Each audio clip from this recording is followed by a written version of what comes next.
Olá, seja bem-vindo a mais um resumo da lição da Escola Sabatina, a última lição deste trimestre que falou a respeito da educação e da redenção.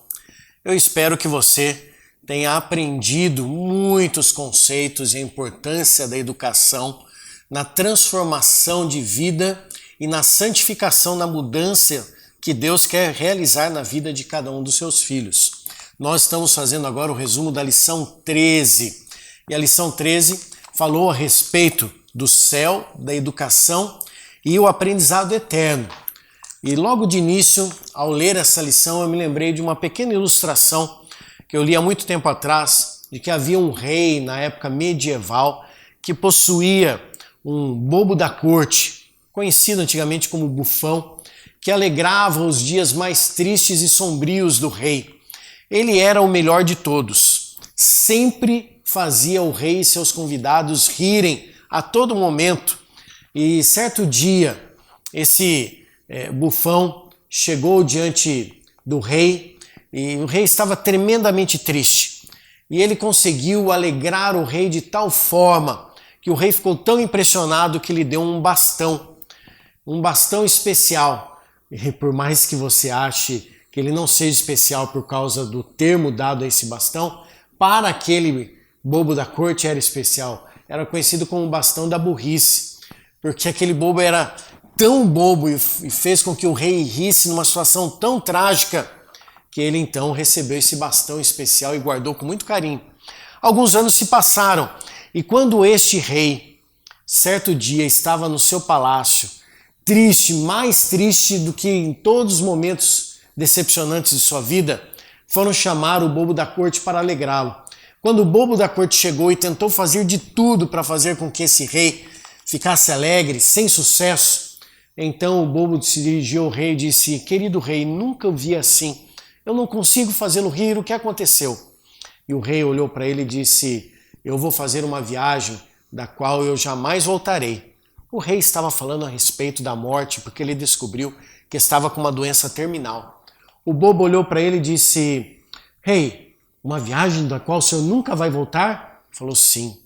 O bobo olhou para ele mais uma vez e disse: "O senhor já se preparou para essa viagem?" O rei olhou, baixou a cabeça e disse: "Não, eu não me preparei." "Mas o senhor sabia que um dia iria fazer uma viagem como essa, não sabia? Porque afinal de contas todos vão fazer uma viagem da qual não retornarão." O rei olhou para ele e disse: "Eu sei que eu iria fazer essa viagem mais cedo ou mais tarde, mas nunca me preparei." Então o bobo da corte abriu o seu casaco colorido, brilhoso, e tirou o bastão da burrice e entregou para o rei. O rei segurou-o sem saber porquê e olhou para o bobo e disse: "Por que você está me dando esse bastão?" E o bobo disse para ele: "É porque o senhor é mais burro do que eu, porque sabia que um dia faria essa viagem da qual nunca voltaria e não se preparou para esse dia." Você já pensou que chega um momento na vida em que todos nós iremos descansar? Nós encontraremos a morte, a não ser aqueles que estarão vivos por ocasião da volta de Jesus e que receberão a coroa da vida eterna? Mas já percebeu que nós corremos com tantas coisas nessa vida que nós não nos preocupamos em nos preparar para esta viagem da qual não teremos volta? Mas será que não teremos volta? A Bíblia fala sobre a morte e ela dá inúmeros conceitos diferentes do que a maior parte das pessoas creem. No conceito platônico, há uma distinção entre corpo e alma, em que a pessoa, ao morrer, deixa a matéria, o corpo, que é mal, para trás e, de uma forma etérea, uma alma, o espírito, vai viver a eternidade. Isso foi aceito pelo cristianismo durante os anos iniciais do cristianismo. Ao crescer na cultura romana, o cristianismo assimilou essa cultura grega que os romanos herdaram ao conquistarem o Império Grego. E o cristianismo hoje, no conceito da morte, vive uma informação platônica, filosófica, de que existe alma e corpo. Alma imortal, corpo mortal. E que por ocasião da morte o corpo cessa, mas que a alma tem um encontro com Deus imediatamente. A Bíblia apresenta conceito diferente. Jesus, os apóstolos, os profetas mencionam a morte como um sono, onde a pessoa descansa, dorme, inconsciente no pó da terra, para receber a recompensa só quando o Senhor voltar. Se você tem dúvidas quanto a isso, eu vou deixar duas questões para você rápidas pensar. Se há uma alma imortal que vai para o céu logo após a morte, então nós temos dois problemas. O primeiro é que a Bíblia diz que após a morte, ela menciona, só vai haver felicidade e alegria. Agora, se há uma alma imortal que após a morte tem um encontro com Deus e vai viver no céu, como haverá alegria para uma mãe que estará no céu vendo seu filho sofrer aqui na terra? E a outra questão é por que Jesus volta para ressuscitar os mortos a fim de levá-los para o céu se eles já estão no céu? É porque eles precisam de corpo, mas eles não estão no céu sem corpo, na ideia da imortalidade, e por que agora precisam de corpo? Perceba que a Bíblia, ela se encaixa em suas peças como um grande quebra-cabeça. E a morte é um descanso, um sono, uma pausa até o dia da volta de Jesus, quando nós então voltaremos à vida. Mas não é essa vida. O autor da lição apresenta que não haverá mais dor, tristeza, pranto, doença, pandemia, morte, nada disso. Sofrimento, angústia, ansiedade, preocupação. Mas a eternidade será um desfrutar de uma vida da qual nós nem sequer conseguimos imaginar, porque desde o momento que acordamos já estamos preocupados com os desafios e as situações que se apresentam diante de nós. Vai chegar o tempo e logo virá que Jesus voltará e nós então receberemos a eternidade com Ele. Na eternidade não haverá mais pecado, a história do pecado terá um fim.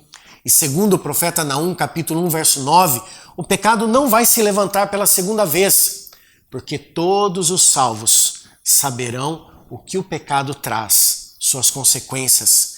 E ao olharmos para o nosso Salvador durante a eternidade, nós veremos as consequências do pecado, vendo as marcas em suas mãos, em seus pés, como o profeta Zacarias fala, que marcas são estas nas tuas mãos e nos seus pés? São as marcas com que Deus foi ferido por amar você e a mim. A eternidade será um momento maravilhoso de ensino e aprendizado. Se lá no Jardim do Éden, Adão e Eva iriam crescer aprendendo e crescer em conhecimento, na eternidade nós vamos crescer em conhecimento. Há tantos mistérios no mundo natural hoje, no mundo físico, tantos porquês dos quais você tem dúvidas na sua vida, situações que você desconhece e não compreende. Tudo terá resposta na eternidade. Os maiores mistérios do universo, seja no espaço, sistemas distantes do nosso, universo sem fim, coisas que existem no nosso mundo, tudo isso será descoberto aos seus olhos e aos meus olhos, porque nós iremos aprender durante toda a eternidade e o nosso professor será o Senhor, o nosso Deus. E sabe qual vai ser o maior ensino sobre o qual nós iremos crescer e aprender com muito prazer? O sacrifício de Jesus. Até que ponto Deus foi para salvar você e a mim. Esse será o maior estudo que nós teremos em toda a eternidade. Há textos maravilhosos da palavra de Deus no estudo da lição. Há textos incríveis do Espírito e Profecia nesta última lição. Da palavra de Deus, eu quero ler Apocalipse 21, o versículo 4. E essa promessa é para você que está sofrendo neste final de ano, depois de um ano tenebroso e escuro.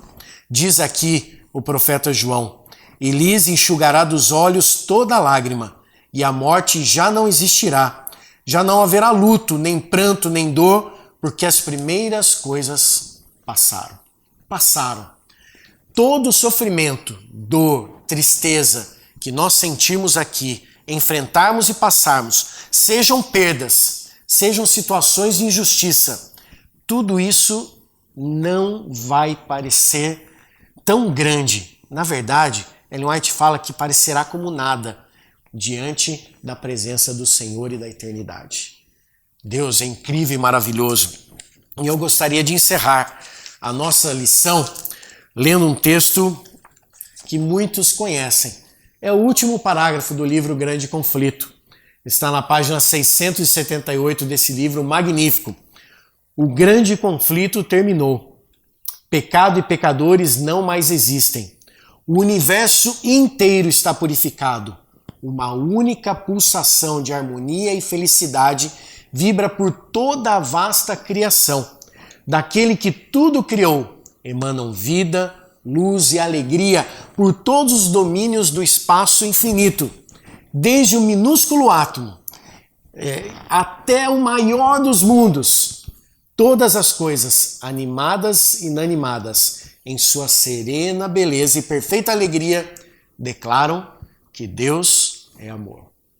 Permita que este Deus de amor entre em seu coração.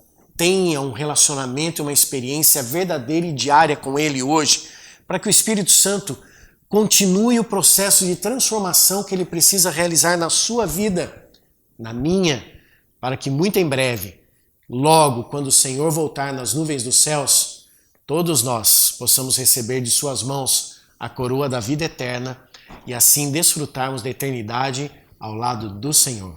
Que Deus lhe abençoe, venha uma nova lição pela frente e que você esteja preparado para estudá-la e crescer mais no conhecimento do nosso Salvador e Senhor e a sua vontade.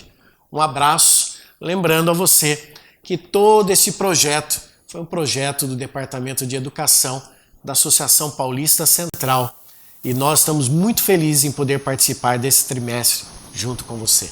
Um abraço, que Deus te abençoe.